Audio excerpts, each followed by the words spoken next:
अयोध्या की गलियों में राम राज्य का सूर्य अपनी पूरी आभा बिखेर रहा था, लेकिन महल के भीतर एक गहरा सन्नाटा पसरा था। बाहर प्रजा के बीच एक धोबी के तीखे शब्द गूंज रहे थे। उसने चिल्लाकर कहा, मैं राम नहीं हूं जो पराई स्त्री को स्वीकार कर लूं। ये शब्द जहरीली हवा की तरह पूरे राज्य में फैल गए। जब ये शब्द महल के गलियारों से होते हुए राम के कानों तक पहुंचे तो वे स्तब्ध रह गए। राम अपने कक्ष में अकेले बैठे थे। उनका हृदय पीड़ा से भरा था। वे जानते थे कि सीता की पवित्रता अग्नि के समान शुद्ध है, लेकिन एक राजा के लिए प्रजा का अटूट विश्वास ही उसका सर्वोपरि धर्म था। भारी मन से राम ने लक्ष्मण को बुलाया और कांपते स्वर में आदेश दिया, लक्ष्मण, सीता को वन की सीमा पर छोड़ आओ।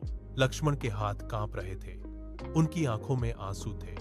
रथ के पहियों की गूंज जब शांत हुई तो सीता ने वन की ठंडी और एकाकी हवाओं को महसूस किया।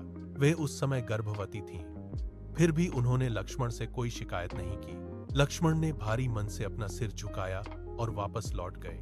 असहाय सीता ने महर्षि वाल्मीकि के आश्रम की ओर कदम बजाए।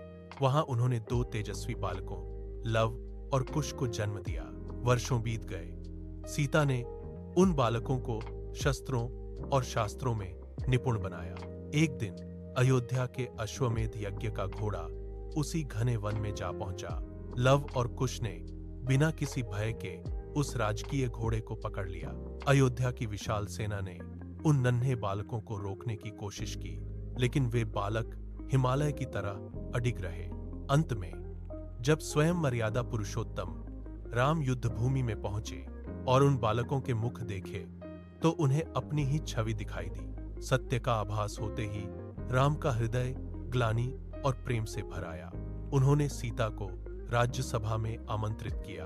पूरी सभा में मृत्यु जैसा सन्नाटा था। हजारों निगाहें सीता पर टिकी थीं, जिनमें आज भी संदेह के कुछ अंश शेष थे। सीता ने सभा के मध्य खड़े होकर शांत भाव से आकाश की ओर देखा।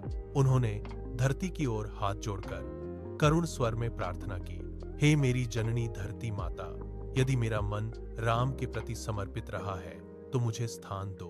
अचानक एक भयंकर गर्जना हुई और धरती के बीचों बीच एक विशाल दरार पड़ी। एक दिव्य सिंहासन ऊपर आया, जिस पर स्वयं धरती माता विराजमान थीं। उन्होंने सीता को अपने आंचल में ले लिया। राम व्याकुल होकर अपनी जगह से उठे। उन्होंने हाथ बढ़ाया, लेकिन सीता ओझल हो चुकी थीं। राम का हाथ हवा में ही रह गया और अयोध्या की खुशियां विलाप में बदल गईं।